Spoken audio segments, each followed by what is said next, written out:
Change করার মতো হয় নাই ভাই।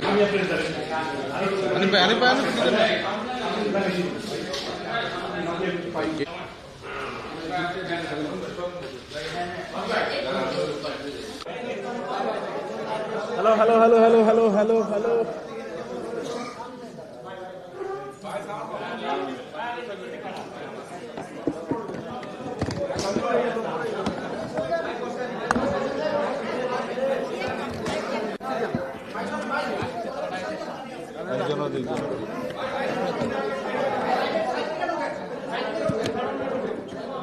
সর্বনাশ ডিটেল কিছু বলে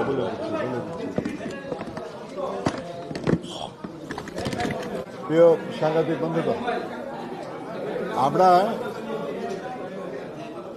আমরা জাতীয় ঐক্যমত্য কমিশনের সঙ্গে বিএনপির পক্ষ থেকে আলোচনা করছি, আলোচনা অব্যাহত আছে, মোটামুটি ভালো এগুচ্ছে। বেশ কিছু বিষয়ে আমাদের আমরা বলেছি। আমরা বিশ্বাস করি আর কি যে গণতন্ত্রে এটাই স্বাভাবিক। আমরা বাকশালে বিশ্বাস করি না যে এমন কিছু করা হবে যেটা সবাইকে মানতে বাধ্য হওয়া লাগবে। আমরা মনে করি যে দেশ এবং জনগণের স্বার্থ চিন্তা করে যা সঙ্গত, যা সর্বাপেক্ষা উত্তম তেমন কিছুই হওয়া উচিত, তেমন কিছুই করা উচিত। এই ব্যাপারে আমরা কথা বলেছি। আমি খুব জরুরি, আপনারা জানেন যে আজকে আব্দুল্লাহ আল নোমান সাহেব আমাদের শ্রমিক দলের প্রেসিডেন্ট ছিলেন, বিএনপির ভাইস চেয়ারম্যান, ওনার একটা স্মরণ সভা, ওখানে যাওয়া লাগতেছে আমার। মহাসচিব সাহেব থাকবেন। তো আমাদের স্থায়ী কমিটির সদস্য জনাব সালাউদ্দিন সাহেব উনি আছেন, সালাউদ্দিন আহমেদ সাহেব, উনি আপনাদের সঙ্গে এই ব্যাপারে বিস্তারিত কথা বলবেন। ধন্যবাদ আপনাদেরকে।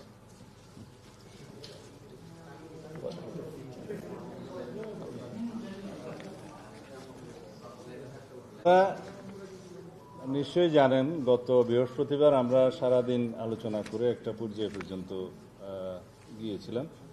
সংবিধানের সংস্কার কমিশনের যে রিপোর্ট, তার আমরা প্রস্তাবনা, প্রজাতন্ত্র, রাষ্ট্রের মূলনীতি, রাষ্ট্র পরিচালনার মূলনীতি, ফান্ডামেন্টাল রাইটস এবং আইনসভা পর্যন্ত আমরা আলোচনা করেছিলাম। আজকে আমরা সেই আলোচনাগুলোতে যে বিষয়ে কোন কোন জায়গায় আমরা একমত হতে পেরেছি সেগুলো কিছু কিছু আপনাদেরকে জানাতে পারবো, যেগুলো আমরা উভয় পক্ষে আলোচনা করে আমরা একমত হয়েছিলাম এবং দলীয় পুরানো আলোচনা শেষে সেটা আজকে জানানোর কথা ছিল, জানিয়েছি। আজকে আবার আইনসভার পরও নির্বাহী বিভাগ সম্পর্কে সবচেয়ে দুই একটা গুরুত্বপূর্ণ বিষয় আলোচনা করেছি। এখন মধ্যাহ্নভোজের পরে বাকি আলোচনা আবার হবে। সেই সময় আমরা নির্বাহী বিভাগ বাদেও আমরা বিচার বিভাগ সহ অন্যান্য বিষয়ে আলোচনা করতে পারবো এবং বিচার বিভাগের সাথে বিচার বিভাগ সংক্রান্ত যে সংস্কার কমিশনের রিপোর্ট আছে সেটা আমরা একসঙ্গে মিলিয়ে আলোচনা করতে পারবো এবং তারপরে সময় হলে আমরা নির্বাচন কমিশন সংস্কার রিপোর্ট, যেটা হয়েছে নির্বাচন ব্যবস্থা সংক্রান্ত যে সংস্কার কমিটি, তার রিপোর্টের উপর আলোচনা করতে পারবো বলে মনে হয়। এরপরে দুদক এবং প্রশাসন, সেখানে বেশি তেমন কিছু গুরুত্বপূর্ণ বিষয়ে আমাদের অমিল নেই, সেগুলো আমরা জানাতে পারবো। চেষ্টা করব আজকে যাতে আমরা আলাপ আলোচনা শেষ করতে পারি। তা আপনাদেরকে জানাতে চাই যে সংবিধানের প্রস্তাবনায়, প্রিয়াম্বল নামে যেটা সবাই বেশি চেনে, সেই জায়গায় একটা সিদ্ধান্তে আমরা এসেছি যে আমাদের প্রস্তাব হচ্ছে পঞ্চম সংশোধনীতে গৃহীত যে প্রস্তাবনা, যেখানে মহান আল্লাহর উপর আস্থা এবং বিশ্বাসের কথা আছে, বিসমিল্লাহির রহমানির রহিম উপরে আছে, এবং জাতীয়তাবাদ, গণতন্ত্র, তারপরে সমাজতন্ত্র, অর্থাৎ সামাজিক ও আর্থিক, অর্থনৈতিক এবং সামাজিক ন্যায় বিচারের কথা বলা আছে। সেই প্রিয়াম্বলটা আমরা আমাদের প্রস্তাবনা বলেছি যে এটাই গ্রহণ করা। আসলে এটাই পঞ্চদশ সংশোধনের পূর্বাবস্থা বলতে যা বোঝায় সেটা। এখানে ধর্ম নিরপেক্ষতা নেই, এখানে কোনো বহুত্ববাদের কথা নেই, সেটা সাথে আমরা একমত নই। ধর্ম নিরপেক্ষতা এবং বহুত্ববাদের যে বিপক্ষে, আমরা সেটা গতবারও বলেছি। এখানে কমিশনের প্রস্তাবে ওনারা বলেছেন যে স্বাধীনতার ঘোষণাপত্রে যে উল্লেখিত সাম্য, মানবিক মর্যাদা এবং সামাজিক সুবিচারের যে কথাগুলো উল্লেখ করা আছে সেটা প্রিয়াম্বলে সংবিধানের মূলনীতিতে আনা যায় কিনা, সেটা আমরা বলেছি। এই বিষয়ে আমরা একমত। এবং বিদ্যমান সংবিধানের যেটা পঞ্চদশ সংশোধনের পরবর্তীতে সেখানে যে প্রিএম্বল আছে এটার সাথে আমরা একমত নই, সেটা রিমুভ করতে হবে। তারপরে আসলো প্রজাতন্ত্র এবং গণপ্রজাতন্ত্রী বাংলাদেশের ক্ষেত্রে ওনারা যে নাগরিকতন্ত্র এবং গণপ্রজাতন্ত্রী বাংলাদেশ শব্দ জনগণতন্ত্রী বাংলাদেশ লেখার কথা বলেছে, সেই বিষয়ে আমরা আগেও বলেছি যে রাষ্ট্রের নাম পরিবর্তনের এখানে কোনো যৌক্তিক কারণ নাই। এটা দীর্ঘদিনের 54 বছরের প্র্যাকটিসের মাধ্যমে জনগণ গ্রহণ করেছে। আর তাছাড়া এই বিষয়ে কথা বলতে গেলে অনেক কথা বলতে হয়। এটা একটা ইটালিক অরিজিন শব্দ রেস পাবলিকা থেকে রিপাবলিকের, সেটা অর্থাৎ এটা রেস মানে জিনিস, পাবলিকা মানে জনগণের জিনিস। সেটা হচ্ছে জনগণেরই তন্ত্র। এটা কোনো রাজতন্ত্রের বিপক্ষে উচ্চারিত শব্দ নয়। এটা হচ্ছে জনগণ কর্তৃক জনগণের শাসনের তন্ত্র, প্রজাতন্ত্রী এখানে উল্লেখ করা হয়েছে। এখানে রাজা এবং প্রজার কোনো সম্পর্ক নেই। আসলে জনগণ হচ্ছে সোভারেইন অথরিটি হিসাবে জনগণের নির্বাচিত প্রতিনিধিরাই সোভারেইন পার্লামেন্টে আসে এবং সোভারেইন হাউসে সার্বভৌম হাউসে জনগণের সার্বভৌমত্ব প্রকাশ করে এবং সেখানে আইন প্রণীত হয়। আইনই হচ্ছে এখানে প্রধান এবং আইনের দ্বারা যারা শাসিত হয় তারাই আইন প্রণয়ন করেন, আবার আইনের দ্বারাই তারা শাসিত হয়। এখানে আইনটাই হচ্ছে মুখ্য। সুতরাং এই জায়গায় বিভ্রান্তির কোনো প্রয়োজন নেই। এটা গণপ্রজাতন্ত্রী বাংলাদেশ যেটা লেখা আছে আগে সংবিধানের বাংলা যারা প্রণয়ন করেছিলেন সেটা গৃহীত হয়েছে, ওইভাবেই থাকুক। ওনারাও বলেছেন যে এখানে আমাদের কোনো রিজিড অবস্থান নেই, ইট ইজ ওকে।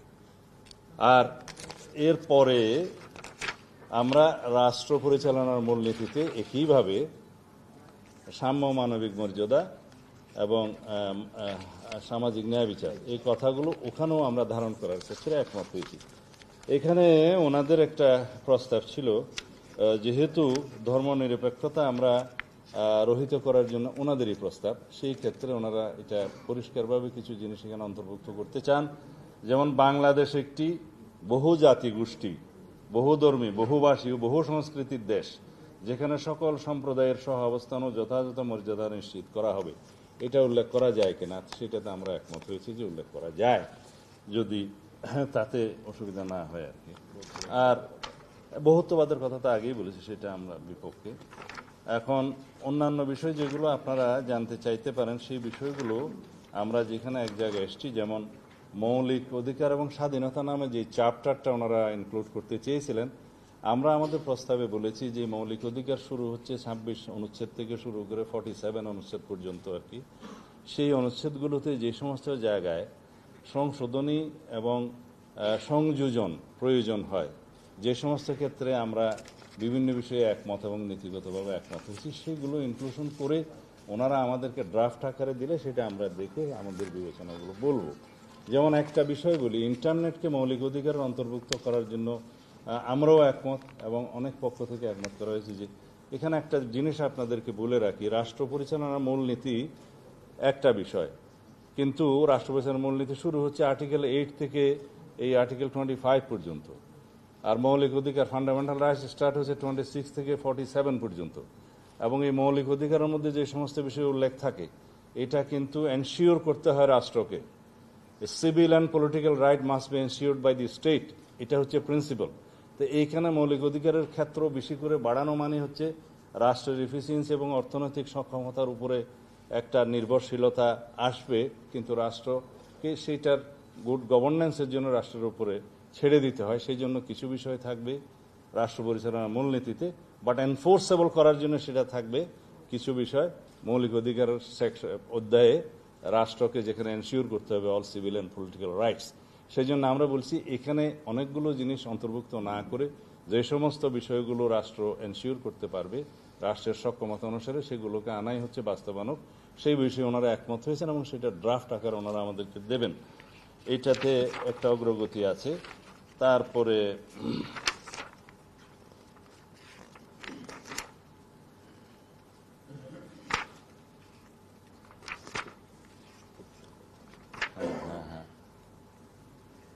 হ্যাঁ, আইনসভার ক্ষেত্রে এসে মহিলাদের, নারীদের আসনের সংখ্যা যেমন আমরা বলেছি 50 থেকে 100-তে উন্নীত করার ক্ষেত্রে আমরা একমত, কিন্তু সেটা বিদ্যমান পদ্ধতিতেই মনোনয়ন হবে, সেটা আমরা আমাদের প্রস্তাবে বলেছি। বাট এইটা আমরা বলেছি যে নেক্সট পার্লামেন্ট গঠন হওয়ার পরে, যখন 300 ডাইরেক্টলি নির্বাচিত হবে এবং সংসদের সংশোধনী গৃহীত হলে বর্তমানের 50 এবং প্লাস আরও 50 নিয়ে যে 100 গঠিত হবে, সেই 400 সদস্য বিশিষ্ট সংসদে বিষয়গুলো বিস্তারিত আলোচনা করে কোন পদ্ধতিতে তার পরবর্তী সংসদে নারীদের নির্বাচনটা, নারী আসন নির্বাচনটা হবে, সেটা তখন সংসদে বিস্তারিত আলোচনার মাধ্যমে নির্ধারণ করা হবে। বর্তমানের জন্য এক্সিস্টিং পদ্ধতি আমরা মনে করেছি যে অ্যাপ্রোপ্রিয়েট। তারপরে ন্যূনতম বয়স 21-এর ক্ষেত্রে আমরা দ্বিমত।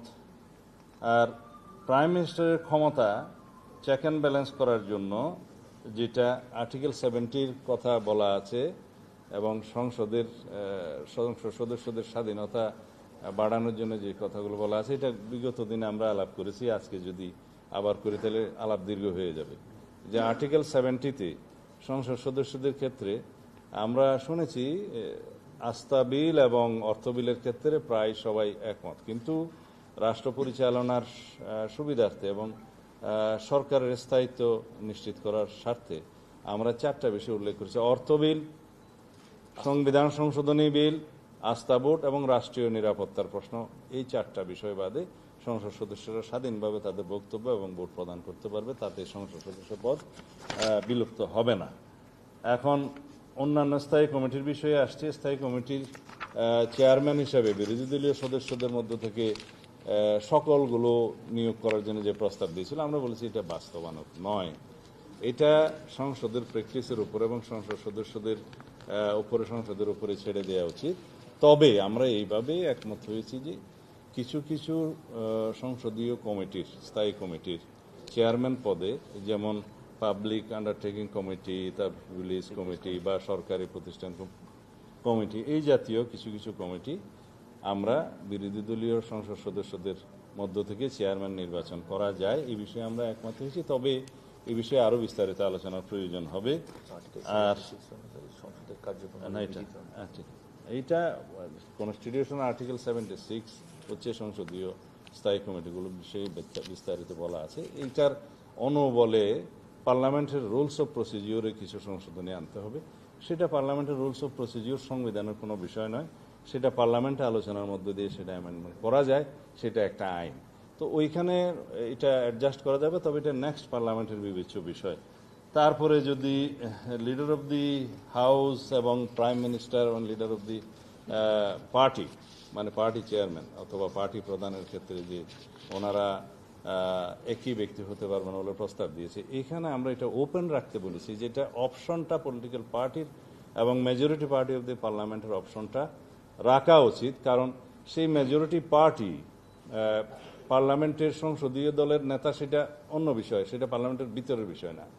আর পার্টির যে চিফ, তিনি প্রাইম মিনিস্টার হতে পারবেন না, এই প্র্যাকটিসটা তো তেমন আমরা দেখি না। যেমন আমাদের যদি ওয়েস্টমিনিস্টার টাইপ অফ গভর্নমেন্টে দেখি, ব্রিটেনের আমরা এক্সপেরিয়েন্স দেখি, বর্তমান প্র্যাকটিস দেখি যে পার্টি চিফ প্রাইম মিনিস্টার হন। তা পার্টি চিফ যদি প্রাইম মিনিস্টার হন, এক্ষেত্রে সেটা একটা হচ্ছে ডেমোক্রেটিক প্র্যাকটিস, তাতে কোনো অসুবিধা নাই। এবং সেটা পার্টির স্বাধীনতা এবং সংসদ সদস্যদের স্বাধীনতা, ডেমোক্রেটিক প্র্যাকটিসের স্বাধীনতা। কার্যকর সরকার ইন প্লেস হয়, যেটা হয়েছে, এবং যদি ফ্রি ফেয়ার নিউট্রাল ইলেকশন আমরা এনশিওর করতে পারি থ্রু ইলেকশন কমিশনকে স্বাধীন সত্তা হিসেবে কাজ করতে দিতে পারি আমরা, তাহলে পরে যেই ভোটের মাধ্যমে যে পার্লামেন্ট নির্বাচিত হবে, সেখানে মনে করতে হবে জনগণ তাদেরকে চায় এবং জনগণ হচ্ছে সোভরেইন ক্ষমতার অধিকারী। সুতরাং সেটা সেই পার্টি এবং সেই পার্লামেন্ট মেম্বারদের, মেজরিটি মেম্বারদের সেই ইচ্ছার উপর নির্ধারণ করা উচিত। আরেকটা প্রশ্ন এসছে যে লিডার অব দি হাউসকে সেম ব্যক্তি হবে। এখন আমরা বলছি যে মেজরিটি পার্টি যে পার্টির চিফকেই প্রধানমন্ত্রী করবে, সেটা আরেকজনকেও তো করতে পারে, সেটা অপশন থাকা উচিত। এবং মেজরিটি পার্টি থেকে প্রাইম মিনিস্টার হলেও যে লিডার অব দি হাউস হবে কি হবে না, অন্যজন হবে কিনা, সেটাও তো অপশন রাখা উচিত, যে অন্যজনও হতে পারে, তিনিও হতে পারেন। তো এই অপশনগুলো আমরা ফ্রি রাখতে বলছি ফর ডেমোক্রেটিক প্র্যাকটিস। এখন আর অন্যান্য বিষয়ে যেমন উচ্চকক্ষের আসন সংখ্যা কত হবে, সদস্য সংখ্যা কত হবে, সেটা 100তে নির্ধারণের বিষয়ে আমরাও একমত হয়েছি, ওনারাও একমত হয়েছেন। তবে ক্ষেত্র মতো এখানে 105 জন। এখন সেটার উচ্চকক্ষ অ্যামেন্ডমেন্ট আসবে কিনা আসবে। তা আমরা বলেছি সেটা আগে দ্বিকক্ষ বিশিষ্ট পার্লামেন্টের অ্যামেন্ডমেন্টটা সংসদে গৃহীত হোক, দ্বিকক্ষ নির্মিত হোক, তারপরে সেই নিয়োগ প্রক্রিয়া সম্পর্কে সংসদে আলাপ আলোচনার মধ্য দিয়ে সেই মনোনয়ন প্রক্রিয়া, নির্বাচন প্রক্রিয়াটা নির্ধারণ হওয়া ভালো। এইখানে আলাপ আলোচনাটা ওনাদের সাথে আমাদের একমত হয়নি, এটা চিন্তা করবেন বলেছেন আর কি। আর অন্যান্য বিষয়গুলোতে যেমন উচ্চ কক্ষে নিম্ন কক্ষের পাশ হওয়া বিল একবার প্রেরণ হবে এবং উচ্চ কক্ষ যদি সেটা একবার আলোচনা করে তাদের সুপারিশ এবং রিকমেন্ডেশন সহ যদি অন্য কোনো মতামত সহ থাকে আলোচনা করে তারপরে রাষ্ট্রপতির কাছে যাবে। এই পর্যন্ত বলা আছে। না, সেটা হচ্ছে আর উচ্চ কক্ষে যে কোনো বিল 1 মাসের বেশি যাতে পেন্ডিং না থাকে সেটা একটা বাধ্যবাধকতা দেয়া হয়েছে। আর রাখো। আর আন্তর্জাতিক বা দ্বিপাক্ষিক বা মাল্টিল্যাটারাল যে সমস্ত চুক্তি হয় আর কি রাষ্ট্রের, এগুলো সবগুলো ওনারা যে বলছে প্রাথমিকভাবে আমরা বলেছি এটা সুবিবেচনা প্রসূত নয়। তাহলে পরে কোনো চুক্তি রাষ্ট্র, যেমন বাণিজ্যিক চুক্তি আছে, বিনিয়োগ চুক্তি আছে, বাইলেটারাল পরিচালনার ক্ষেত্রে নরমাল প্র্যাকটিস করা হয়, এগুলো পাশের মানে চুক্তির পরে পার্লামেন্টে তার পরবর্তীতে উপস্থাপনের যে বিধান সেটা আমরা যেন প্রয়োগ করি। আর এই ক্ষেত্রে একটা বিষয় আমরা বলেছি যে ডিফেন্স ট্রিটি যেগুলো হয়ে থাকে, নিরাপত্তা এবং যেগুলা চুক্তি আমরা বলি যে জাতীয় নিরাপত্তা এবং প্রতিরক্ষা চুক্তি, সেই ক্ষেত্রে ক্লোজ সেশনে করাটাই উত্তম এবং সেটা কিভাবে কি করা যাবে পরবর্তীতে আলোচনার মাধ্যমে ঠিক হবে। কারণ এটা হচ্ছে যে পৃথিবীর বিভিন্ন প্রকাশিত হয়, কারণ সেটা জাতীয় নিরাপত্তা এবং প্রতিরক্ষার বিষয় থাকে।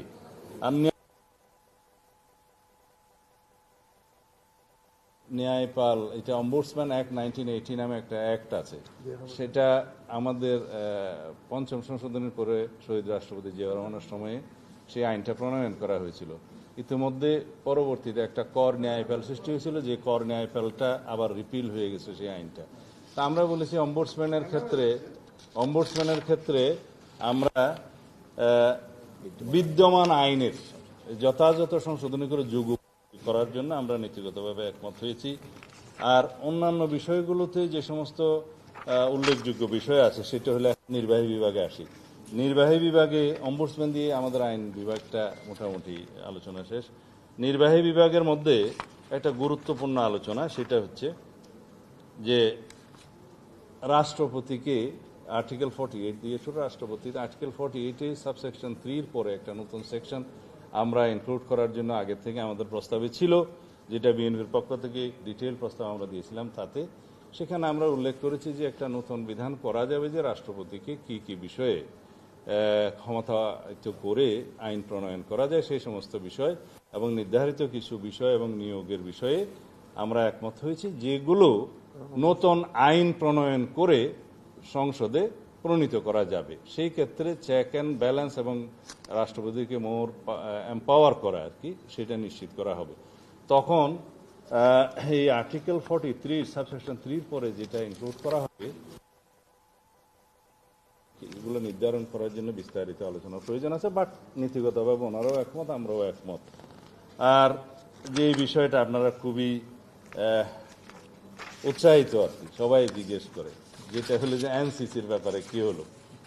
এনসিসি হচ্ছে ন্যাশনাল কনস্টিটিউশন কাউন্সিল, যেটা নতুন ধারণা বাংলাদেশের কালচারে বা পলিটিক্যাল কালচারে বা সংসদীয় কালচারে, সেইটা একটা নতুন ধারণা নিয়ে ওনারা এসছেন, যেখানে রাষ্ট্রপতি, প্রধানমন্ত্রী, উভয় কক্ষের স্পিকার এবং আরও কয়েকজন প্রধান বিচারপতি সহ আরও কয়েকজনের কথা বলা আছে। সেই বডিটার হাতে রাষ্ট্রের সমস্ত গুরুত্বপূর্ণ নিয়োগ, যেমন অল কমিশন, 3 বাহিনী প্রধান থেকে শুরু করে পিএসসি এবং এই যে দুদক এবং আরও যে সমস্ত সাংবিধানিক কমিটি আছে, নিয়োগ পদ আছে আর কি, কনস্টিটিউশনাল অল পোস্ট, তার বাইরে যে সমস্ত কথা বললাম আমরা একমত নই, ওইটা পরে আসবে। তো এই সমস্ত নিয়োগের ক্ষেত্রে প্রধান এবং সদস্য সবার নিয়োগের ক্ষেত্রে যে তাদেরকে ক্ষমতা দেওয়া জুরিসডিকশন কথা বলা আছে, এগুলো আমরা একমত নই এই জন্য যে রাষ্ট্রের মধ্যে আর এক্সিকিউটিভের ফাংশনটাকে এত বেশি লিমিট করা হবে যে এক্সিকিউটিভ এবং প্রধানমন্ত্রী যিনি যে নামেই ডাকি তাদের আর তেমন কোনো রাষ্ট্র পরিচালনার ক্ষেত্রে এখতিয়ার এত বেশি লিমিট করা হয়ে যাবে যে রাষ্ট্র পরিচালনার দায় হয়ে যাবে, অথচ রেসপন্সিবিলিটি থাকবে ইলেক্টেড রিপ্রেজেন্টেটিভ হিসেবে জনগণের কাছে এবং সংসদের কাছে সেই নির্বাচিত প্রধানমন্ত্রীর, অথচ তার কাছে তেমন কোনো পাওয়ার দেয়া থাকলো না। আর সংসদ যখন থাকবে না, অথবা সংসদ বিলুপ্ত হবে, অথবা যে সময় পর্যন্ত কেয়ারটেকার গভর্নমেন্টের প্রধান উপদেষ্টা মনোনীত না হবেন বা নিয়োগ না হবেন, ততক্ষণ পর্যন্ত এই কমিটি ফাংশন করবে। এমনকি আইনসভার অ্যাবসেন্সে এই কমিটির সদস্য থাকবে ভেরি লিমিটেড। তখন আইনসভার অ্যাবসেন্সে এখানে সদস্য থাকবে শুধু রাষ্ট্রপতি, প্রধান উপদেষ্টা, প্রধান বিচারপতি এবং প্রধান উপদেষ্টা মনোনীত উপদেষ্টা পরিষদের 2 জন। তো এইগুলো বিবেচনা করতে গেলে তারা মোর অর লেস সবাই একজন ইনডাইরেক্টলি ইলেক্টেড, বাকিরা আনইলেক্টেড, এবং এদের কাছে সুপ্রিম পাওয়ার থাকবে। সেইটাও আমাদের দেশে এখনো কোনো প্র্যাকটিস নাই, বিবেচনা করা সমীচীন নয় বলে আমরা মনে করি। আর বাংলাদেশে সবচাইতে বেশি জরুরি হচ্ছে যে নির্বাচনের মাধ্যমে, জনপ্রতিনিধিদের মাধ্যমে রাষ্ট্র পরিচালনা করা, সেটা এনশিওর করা, এবং সেটা এনশিওর করার যেটা আনইলেক্টেড বডি হিসেবে কেয়ারটেকার গভর্নমেন্টটা বাতিল করেছিল এই জাস্টিস খায়রুল হক, যাই হোক, সেইটা যদি বলে যে আনইলেক্টেড গভর্নমেন্টের মাধ্যমে আপনারা এখন টেম্পোরারিলি 90 দিনের জন্য কেয়ারটেকার সরকারের মাধ্যমে নির্বাচন চান কেন, এটা হচ্ছে ডক্ট্রিন অফ নেসেসিটি। আমাদের পলিটিক্যাল হিস্ট্রিতে এবং কালচারে দেখা গেছে উইদাউট কেয়ারটেকার গভর্নমেন্ট আমরা কোনো ইলেকশনই নিউট্রালি ফ্রি ফেয়ার করতে পারি না। তো সেই জন্য যতদিন পর্যন্ত আমরা সেই কালচারে উপনীত না হতে পারবো, ততদিন পর্যন্ত আমাদের এই ফ্রি ফেয়ার ইলেকশনের জন্য আমাদের কেয়ারটেকার টাইপের গভর্নমেন্টের বিধানটা রাখা উচিত। সেটা আবার এখন হাইকোর্টের ভার্ডিক্টের মাধ্যমে রিইনস্টেট হয়েছে। ইনফ্যাক্ট সেটার জন্য আমরা 15-16 বছর আন্দোলন করেছি যে তত্ত্বাবধায়ক সরকারের অধীনে নির্বাচনের জন্য। তো এইটা হচ্ছে একটা জনগণের চাহিদা, এবং এটা হচ্ছে একটা ডক্ট্রিন অফ নেসেসিটির মাধ্যমে আমরা প্রমাণ পেয়েছি, এবং আমাদের প্র্যাকটিসের মাধ্যমে আমরা দেখেছি যে আমরা সেই অবস্থায় এখনো রাষ্ট্র হিসেবে উপনীত হই নাই যে যেখানে ফ্রি ফেয়ার ইলেকশনের জন্য কেয়ারটেকার গভর্নমেন্ট ছাড়া অন্য কোনো অল্টারনেটিভ আছে। তো সেই ক্ষেত্রে আমরা বলতে পারি যে এটা 90 ডেজের জন্য শুধু রুটিন ওয়ার্ক করবে। তো এখানে রুটিন ওয়ার্ক বাদে অন্যান্য বিষয়ের ক্ষেত্রে ওনারা যে প্রেসক্রাইব করেছে তার সাথে আমরা একমত হইনি। সেটা দেখা যাবে আরো আলাপ আলোচনার মধ্যে দিয়ে। ধন্যবাদ।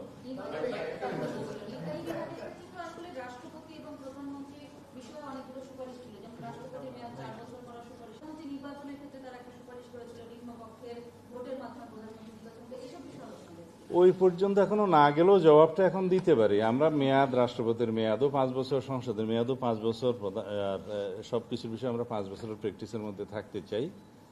আর যেটা কি বললেন ওই নির্বাচনের ক্ষেত্রে, এক্ষেত্রে একটু ক্লিয়ার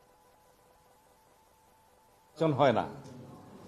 প্রধানমন্ত্রী হচ্ছে মেজরিটি পার্টি, মানে যিনি নেতা হবেন তাকেও প্রধানমন্ত্রী করা যেতে পারে, এবং মেজরিটি পার্টি যদি ডিসাইড করে উনি ছাড়া আরেকজন হবেন সেটাও হইতে পারে। এটা ইলেক্টেড হয় না পার্লামেন্টের সংসদ সদস্যের মাধ্যমে। It is all about the majority party matter. ওই পর্যন্ত আসি নাই, আসলে বলবো। তারপরও বলে রাখি যে আমরা আমাদের প্রস্তাব যেটা, এটা হচ্ছে যে not more than 2 consecutive terms, অর্থাৎ পর 2 বারের বেশি কেউ একজন প্রধানমন্ত্রী থাকতে পারবেন না। তার মানে দাঁড়াচ্ছে যদি 2 বারের পরে একবার গ্যাপ হয়, তার পরবর্তীকালে যদি জনগণ নির্বাচন করে সেই পার্টিকে মেজরিটি পার্টি হিসাবে, সেই পার্টি যদি ডিসাইড করে তাহলে সেই একই ব্যক্তি প্রধানমন্ত্রী হতেও পারেন। কিন্তু কথা হচ্ছে যে কেন ধরে নিচ্ছেন যে সেম লিডার বা সেম ব্যক্তি বারবার হবেন? আমরা তো এখানে অপশনটা রাখতে চাই যে বাধ্যবাধকতা করা যাবে না। যেমন একজন ব্যক্তি যে 3য়বার আবার এসে প্রধানমন্ত্রী হতে পারবেন না এক টার্মের পরে, সেই বিষয়ে কোনো বাধ্যবাধকতা করা যাবে না। হতে পারবেন, নাও হলে সেটা সেই পার্টির বিষয় থাকবে। এটা Democratic practice. Which is important is জনগণ যদি থ্রু ফ্রি ফেয়ার ইলেকশনের মাধ্যমে কেয়ারটেকার সরকারের সিস্টেমে যদি কোনো পার্টিকে মেজরিটি দেয়, তার মানে জনগণ তাদেরকে চায়। তাহলে সোভারেন জনগণের ইচ্ছা যেভাবে প্রতিফলিত হওয়া উচিত সেভাবেই হবে। ধন্যবাদ।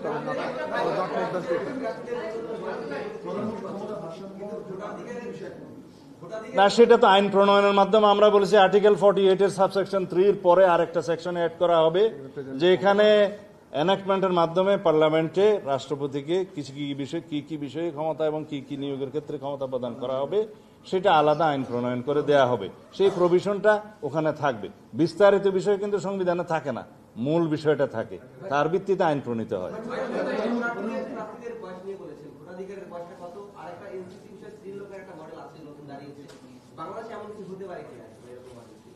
শ্রীলঙ্কা বাংলাদেশের ক্ষেত্রে কি মডেল হতে পারে?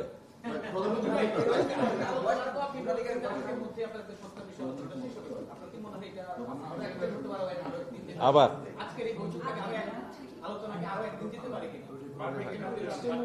আমি বলতে পারবো না, তবে আমরা আজকেই শেষ করতে পারলে খুশি হব। ধন্যবাদ।